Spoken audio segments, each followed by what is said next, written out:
Hello everyone, मैं हूं आदिल और आपको ये पता होगा और जैसा कि यहाँ लिखा हुआ है कि जो क्लास है आज ये 10th की क्लास है। सब्जेक्ट होगा आपका साइंस। 10th की जो क्लास है जिसमें साइंस पढ़ाया जाएगा वो क्लास मैं लूँगा।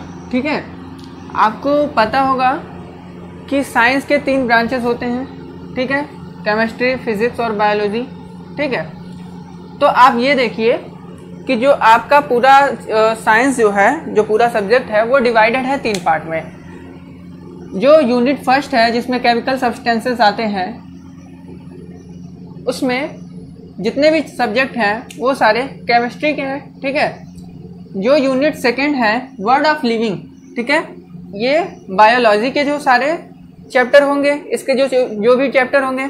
और जो तीसरा फिजिक्स है उसमें यूनिट 3, यूनिट 4 और यूनिट 5, ये तीनों यूनिट्स आपके शामिल हैं। ठीक है, देखिए फिजिक्स में सिलेबस में जो फिजिक्स है वो थोड़ा लेंदी है, तो आप देखते हैं कि इसमें जो यूनिट 3 उसमें नेचुरल फिनोमिना, यूनिट 4 में इफेक्ट ऑफ करंट और यूनिट 5 में नेचुरल रिसोर्सेज। ठीक है, तो ये तीनों यूनिट आपको फिजिक्स में पढ़ने हैं। मैं जो क्लास आपकी शुरू हो रही है इसमें मैं फिजिक्स से स्टार्ट करूंगा। ठीक है, यूनिट 3 से मैं स्टार्ट करूंगा जिसका पहला चैप्टर है लाइट, और इसमें पढ़ने आपको क्या है, रिफ्लेक्शन और रिफ्रैक्शन पढ़ने हैं। ठीक है, लाइट के बाद ह्यूमन आई पढ़ेंगे, उसके बाद यूनिट 4 में जब इंटर करेंगे तो इलेक्ट्रिसिटी पढ़ेंगे, magnetic effect of and electric current पढ़ेंगे, magnetic effect and electric currents पढ़ेंगे। उसके बाद जो है हम यूनिट 5 पे आएंगे। यूनिट 5 में नेचुरल रिसोर्सेज यानी कि सोर्सेस ऑफ एनर्जी, ये भी काफी इंपॉर्टेंट चैप्टर है, इसमें से काफी क्वेश्चन आते हैं। उसके बाद आवर एनवायरनमेंट, ये थोड़ा एनवायरनमेंट का चैप्टर हो जाएगा।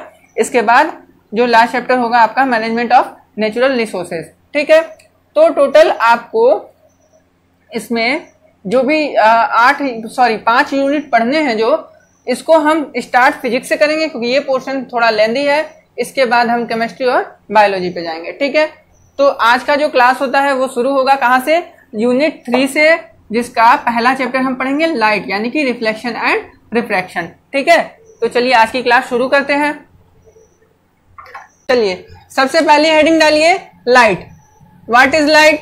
तो लाइट क्या होती है? लाइट एक तरह की एनर्जी है जो हमारी आसपास की चीजों को देखने के लिए जरूरी है। हम किसी चीज को कैसे देखते हैं, जैसे ये मार्कर है, इस पे कोई लाइट पड़ेगी, वो रिफ्लेक्ट होगी, हमारे आंख पे जाएगी, हमारे रेटिना पे इसका प्रतिबिंब बनेगा, इमेज बनेगा, तो हम इसको देख पाएंगे। ठीक है, तो लाइट हमें आसपास की चीजों को देखने के लिए बहुत ही जरूरी है। इसी चीज को हम लिखेंगे, light is a form of energy, light is needed to see things around अस।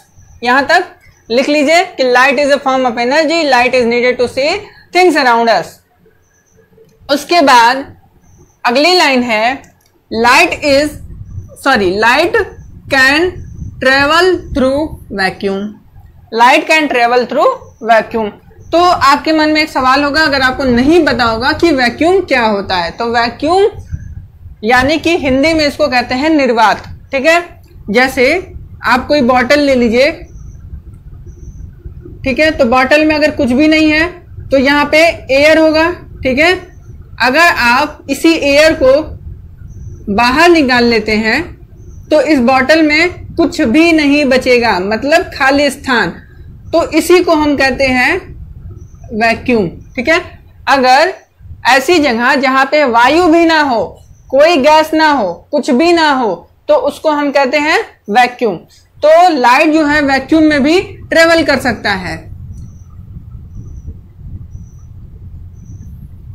जैसे कभी आप लोगों ने नोटिस किया होगा कि हम लोग जब गाड़ी में बैठ जाते हैं, गाड़ी का शीशा बंद होता है 4 व्हीलर का, तो हम अंदर से बोलते रह जाते हैं और बाहर हमारी आवाज नहीं जाती है। ये क्यों होता है? क्योंकि आपका जो मीडियम है वो पूरी तरह से पैक हो चुका है। ठीक है, अगर आप इधर से साउंड दे रहे हैं, साउंड प्रोड्यूस कर रहे हैं, और बीच में वैक्यूम है, ठीक है, मतलब एयर नहीं है, तो आवाज इधर से इधर नहीं जाएगी, यहां से यहां नहीं पहुंच पाएगी। इधर से जा सकती है, अगर एयर है तो इधर से जा सकती है, लेकिन पहुंच नहीं पाएगी इस मीडियम से, यानी कि साउंड को ट्रेवल करने के लिए किसी न किसी मीडियम की जरूरत होती है। लेकिन जब बात होती है लाइट की, तो लाइट को मीडियम की जरूरत नहीं होती है, वो वैक्यूम में भी ट्रेवल कर सकता है। ठीक है, तो क्या लिखा है कि light can travel in vacuum, तो इस लाइन को लिख लेंगे।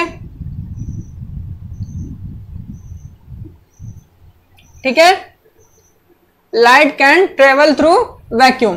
अब आगे की जो लाइन है इसमें लिखा है in vacuum and in air, vacuum में और एयर में the speed of light, light की जो स्पीड होती है वो कितनी होती है 3 × 10⁸ मीटर पर सेकेंड। कितनी?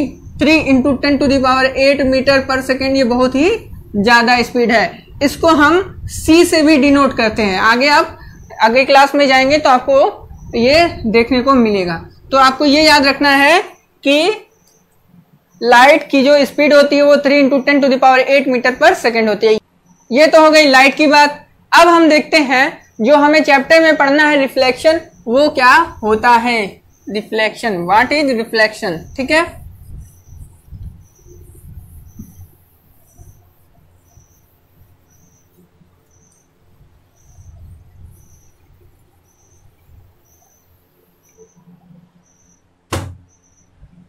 देखिए रिफ्लेक्शन बहुत ही आसान है समझना।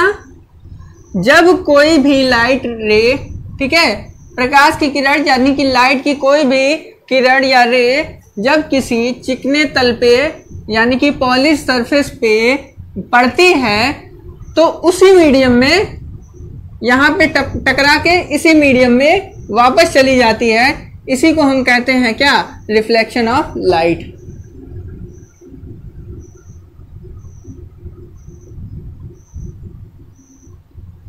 देखिए प्रकाश की किरण, लाइट रे एक प्लेन पॉलिश्ड सरफेस पे पड़ी, ठीक है, इस पे इंसिडेंट हुई और यहां से वो सीधे उसी मीडियम में निकल गई। इसी को कहते हैं क्या? रिफ्लेक्शन, प्रकाश का परावर्तन। ठीक है, आप लोगों ने बचपन में एक खेल खेला होगा, जब हमें कांच का छोटा टुकड़ा, शीशे का छोटा टुकड़ा मिल जाता है तो हम लोग क्या करते थे?